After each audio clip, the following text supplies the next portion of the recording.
Hello, my name is Bobby Mantar. I'm a student of Dr. Burton, and today I'm going to be doing a film review on the movie Not My Life.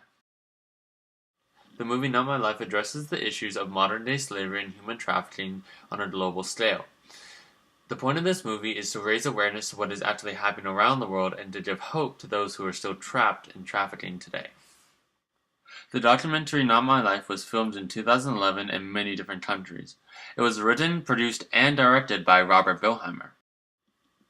This movie does a really good job of showing the many different faces of modern-day human trafficking in today's world. The movie does this by showing many different stories of survivors who are sharing their horrific experiences that they went through, as well as following activists who are showing us what they are doing to stop many different operations.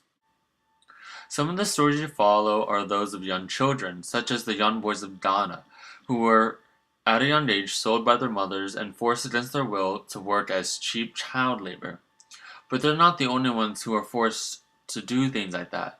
Other poor countries, such as in India, where kids are easily tricked, are kidnapped and taken and used as child labor or put into trafficking. The movie really talks about how traffickers aren't just looking for cheap labor. In many situations, people, even young children, can be forced into sex trafficking, where they are forced to sell their bodies to random strangers, so in some situations they aren't running the risk of being killed. For example, these women in India who have been forced into a brothel.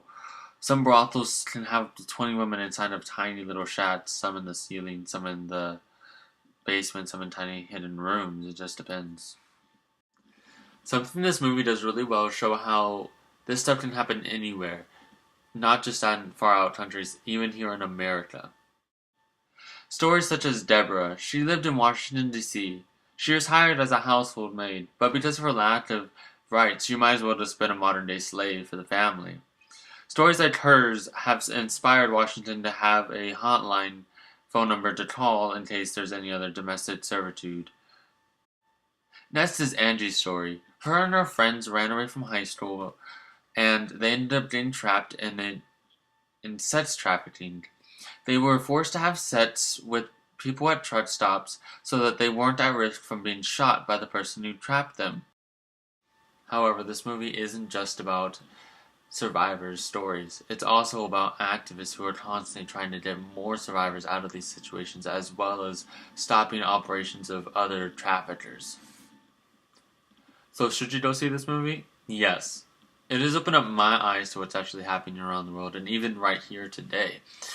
And it doesn't sugarcoat any of it. It says it exactly like it is to every last part of it. And I feel like that's something everyone needs to see.